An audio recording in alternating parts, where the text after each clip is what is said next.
Welcome to Top 5 Explosion, your one-stop show for the top of the top in the video game universe. When you're depressed, you can either medicate yourself or beat the crap out of something. There's a third option, video gaming. In this episode of Top 5, we explore the best antidepressant video games. What the fuck?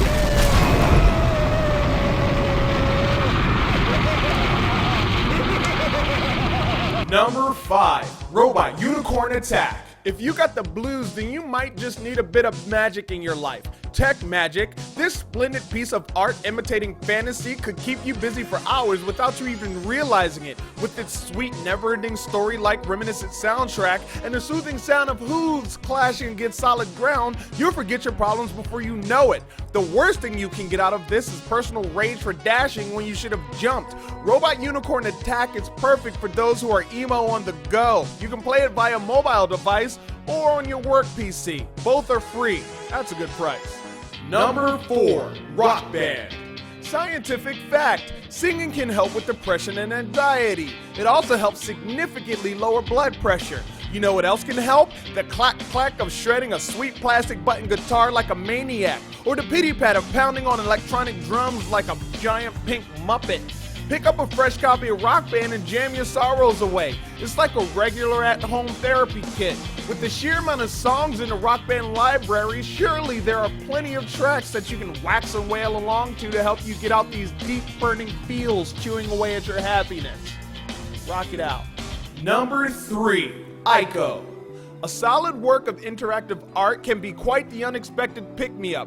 Where there are some dark aspects to Ico, the companion aspect is so adorable and light that you might find your tears running down your face, or in fact tears of joy. Fitting off the near formless, faceless Stygian blobs can represent any manifested form of turmoil and trial you may have going on in your life, and you can beat that.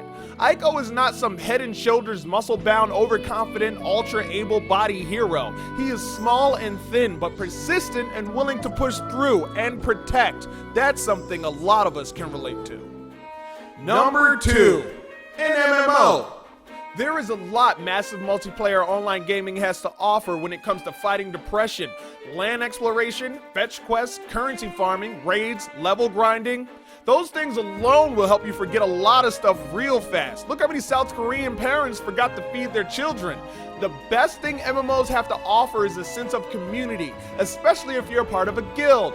MMO guilds are littered with all sorts of interesting, socially random and like-minded people from all walks of life. They accept you for you with very little judgment, unless you're a dick.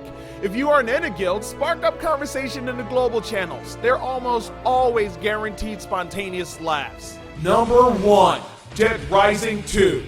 When you're depressed, you're bound to have all sorts of crazy emotional mood swings. One of the best ways to deal with any emotion is to beat the living shit out of something. If you can't find something legal and alive, then find something living dead. The fun zone of Dead Rising 2 is the fact that there are so many different creative ways to disembowel your unfortunate flesh-eating victims. In the end, you can actually feel better about yourself. You freed them from the monotony of shuffling along, moaning and groaning about.